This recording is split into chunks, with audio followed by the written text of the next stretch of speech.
अगर तुम्हें कॉपी लिखना ही नहीं आ रहा है तो भैया फिर तुम्हारा सारा सिस्टम खराब है। तुम कितना भी पढ़ने में तेज हो, कॉपी को लिखना नहीं आया तो तुम्हारे पढ़ने और ना पढ़ने का कोई मतलब नहीं होगा और पूरा एक साल खराब जाएगा। बच्चा पार्टी, आज हम बात करने वाले हैं आपके पूरी कॉपी को कैसे लिखना है और किस प्रकार से आपकी नई कॉपी आपकी आई होगी। और बोर्ड एग्जाम में अगर आप बैठने जा रहे हो, चाहे कक्षा 10 के बच्चे हो चाहे कक्षा 12 के बच्चे हो, तो ये आपके लिए बहुत ज्यादा इंपॉर्टेंट होने वाला है। सबसे पहली चीज है, तुम्हारी जो कॉपी होगी बेटा, उसका फॉर्मेट पहले ऐसे था, ये पूरी तरह से रिजेक्ट कर दिया गया है। ये पहले वाली आपकी कॉपी थी, इसको प्रॉपर तरीके से क्या कर दिया गया है बेटा, रिजेक्ट कर दिया गया है। अब ये कॉपी नहीं चल रही है। लेकिन सामने का फ्रंट तो ऐसा ही होगा। क्यों होगा ऐसा? क्योंकि आपका नाम, परीक्षा अनुक्रमांक जो भरना होगा वो तो यहीं से भरा जाएगा ऐसे ही। मतलब कॉपी की साइज को चेंज किया गया है, ना कि कॉपी के अंदर जो फॉर्मेट लिखा होता है उसको उन्होंने चेंज किया है।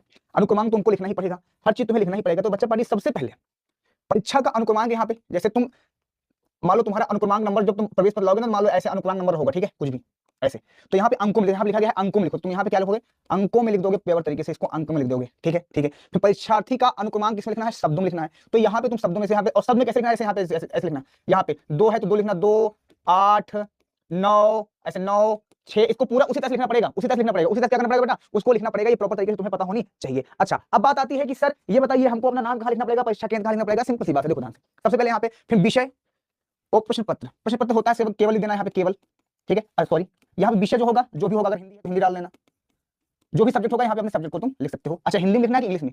इंग्लिश में लिख सकते हो, हिंदी में, लेकिन इंग्लिश के पेपर में इंग्लिश में लिखना, बाकी सब हिंदी में लिखना। तो हिंदी मीडियम से हो तो हिंदी में लिखना तुम्हारे लिए ज्यादा बेहतर होगा। प्रश्न पत्र क्या होगा यहाँ पे, केवल लिख देना, केवल, ठीक है। अच्छा, आप अगर पहला पेपर दे रहे हो सुबह या दूसरा, तो भैया केवल लिख देना यहाँ पे, ये भी चलेगा, या प्रथम लिखना, जो मन करे वो लिखना। प्रश्न पत्र पर अंकित संकेतांक, अब देखो यहाँ पे संकेतांक मतलब पेपर कोड होता है, मान लो GH0986 जो पेपर लोगे ना, तुमको जो पेपर दिया जाएगा उस पेपर के अंदर ऊपर एक कोड डाला होता है, उस कोड को यहाँ इसके अंदर डाल देना है, ठीक है। परीक्षा का दिन क्या होगा, तो परीक्षा का दिन जो होगा वहां पे, मान लो अगर बुधवार है तो यहाँ पे बुधवार लिख दो ऐसे, ठीक है ठीक है। फिर परीक्षा की तिथि और पाली, तिथि मान लो 18 तारीख स्टार्ट है तो 18/02/2026 डाल दिया। और पाली मतलब तुम सुबह दे रहे हो, यानी पहली पाली सुबह कर दे रहे हो तो यहाँ पे लिख दो प्रथम। अगर शाम को दे रहे हो तुम्हारे जैसे कक्षा 12 वाले हो, तो कक्षा 12 वाले जब देने जाओगे द्वितीय पाली, मतलब उनका दोपहर के बाद होगा, तुमको लिख दोगे द्वितीय, ठीक है, द्वितीय पाली लिख दोगे यहाँ पे ऐसे। और अगर कक्षा 10 वाले होगे तो प्रथम पाली लिख दोगे, यानी पहले यानी सुबह हो रहा है, ठीक है। उसके बाद क्या होगा, केंद्र का नाम होगा, केंद्र मतलब तुम्हारा केंद्र कहाँ गया है, सेंटर कहाँ गया है, उसका तुम नाम लिख देना यहाँ पे, ठीक है। उसके बाद कक्ष निरीक्षक, कक्ष निरीक्षक मतलब तुम्हारे कमरे में जिस भी टीचर की ड्यूटी लगी होगी वो यहाँ पे सिग्नेचर करेगा, वहाँ पे तुमको कुछ नहीं भरना है, और यहाँ पे पूरा हस्ताक्षर तुमको अपना कर देना है, बस बात खत्म है।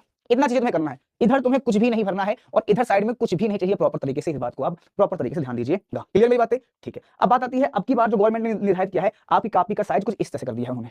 आपके कॉपी का जो साइज है कुछ इस तरह से कर दिया गया है, यानी दिखने में कुछ ऐसा दिखेगा, वो दिखने में अगर देखोगे तो कुछ इस तरह से दिखेगा, इस तरह से प्रॉपर तरीके से दिखना स्टार्ट हो जाएगा। अब जैसे इस तरह से कॉपी दिखती है ना, तो यहाँ पे लाइन बनी है, सबको पता है कि यहाँ पे क्या खींची रहेगी, जैसे आपकी कॉपी की लाइन होनी है ऐसे। तो देखो इसकी जो लंबाई है वो ज्यादा हो गई है कि चौड़ाई कम हो गई है, ठीक है। तो पहले जो आप लिखते थे यहाँ तक जाता था, यहाँ तक जाता था, अब वो यहाँ तक तो जाएगा नहीं।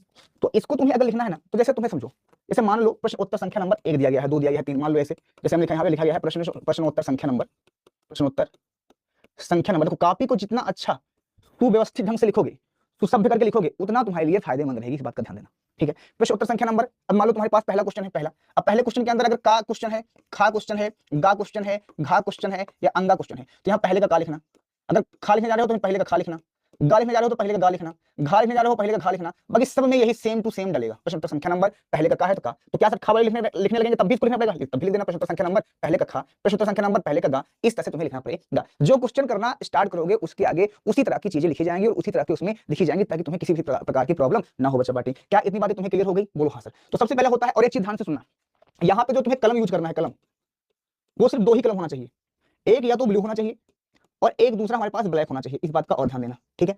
इसके अलावा कोई भी कलम नहीं होनी चाहिए। रेड तो आप बिल्कुल लेना ही मत, मतलब अगर आपने रेड कलम चला दिया तो खत्म। दूसरी बात, गलती नहीं होनी चाहिए, कॉपी को नाम लिखते समय गलती या किसी भी तरह से कुछ भी नहीं होना चाहिए, उसको प्रॉपर तरीके से तुम्हें भरना पड़ेगा और प्रॉपर तरीके से तुम्हें लिखना पड़ेगा। अब बात आती है कि एग्जाम देने जा रहे हैं तो हमारे पास क्या क्या सामान होने चाहिए, क्या क्या हमारे पास सामान होने चाहिए, ये बता दिए। तो पहला, तुम्हारे पास एक अच्छा सा स्केल, पटरी इसको बोलते हो, पटरी, पटरी होनी चाहिए, ठीक है। दूसरा, तुम्हारे पास ब्लैक और ब्लू कम से कम 2 कलम होनी चाहिए। एक तुम्हारे पास पेंसिल होनी चाहिए अच्छे से, ठीक है, पेंसिल होना चाहिए एक अच्छे से। और चौथा तुम्हारे पास इरेजर होना चाहिए, यानी जिसको आप मिट्टा बोलते हो, अपने गांव में मिट्टा बोलते हो। और एक कटर, ये तुम्हारे पास होनी चाहिए प्रॉपर तरीके से। ये तो तुम्हारे लिए बहुत ज्यादा इंपॉर्टेंट 100%। कक्षा 10 वाले बच्चे हो तो गोला प्रकाश भी ले लेना भैया, आप चांदा आता है चांदा ले लेना, ये सारी चीजें तुम्हारे लिए होनी चाहिए। अगर तुम कक्षा 12 के लिए हो तो तुम्हारे पास प्रॉपर ये सारी चीजें होनी चाहिए पेपर के पहले।